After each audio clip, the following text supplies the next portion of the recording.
Start off with Manny Navarro from The Athletic. Manny. Hey, Tyrique, I'm wondering if you could, sort of give us your own scouting report on what Virginia does well with its offense. And obviously the receivers, they've got a big physical tight end, but in your own words, what kind of stands out when you watch them on film?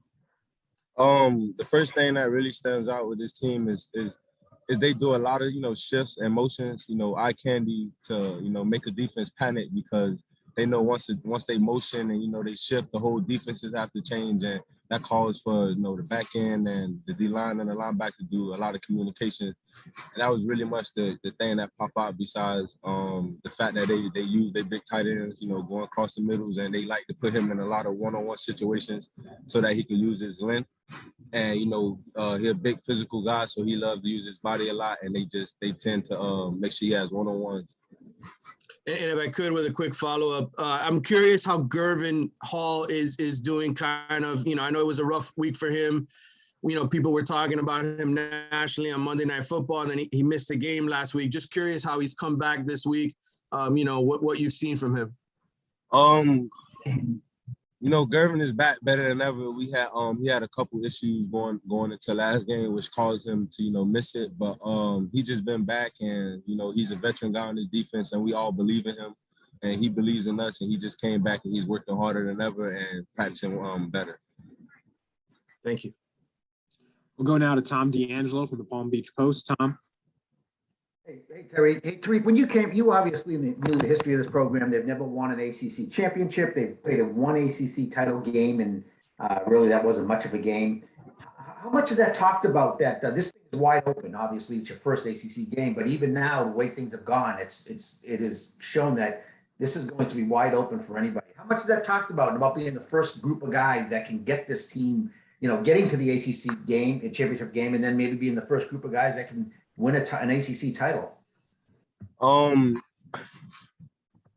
Just being a part of this group, and the mindset we have for this team is getting better as each game going, and we getting more better connecting as a team, and we're all having the same mindset. But just as far as being able to be the first team in some years to be able to have a chance at the ACC means a lot, and we are capable of it. And just going out every day, keep chopping wood, and going in the right direction, we should be able to attack that task and have a great chance at it.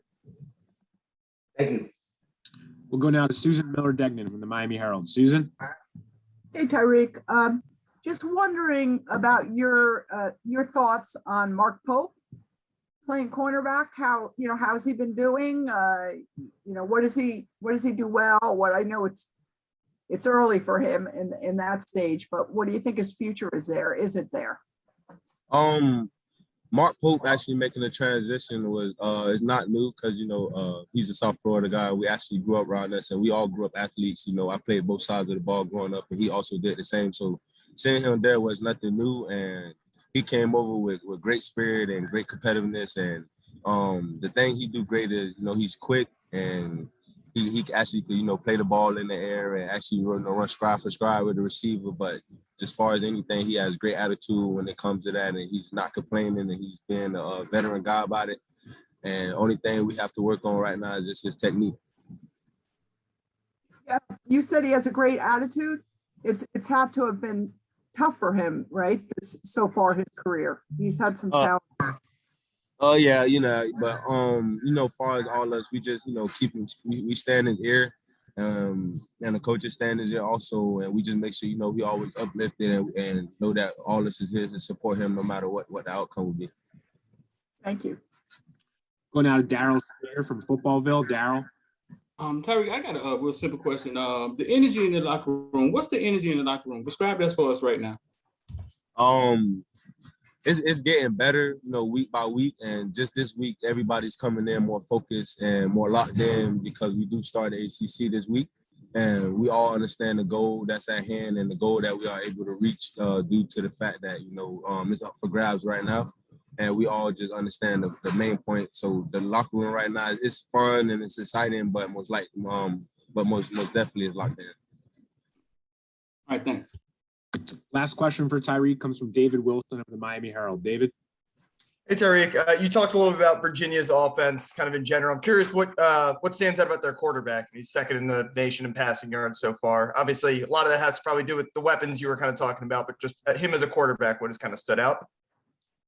First off, he's a lefty, and the fact that he makes great throws. He doesn't put his receivers in harm's way, and he doesn't necessarily throw throws he doesn't have to, and that just shows that him being one of the second top passers in the nation right now. He just makes great decisions.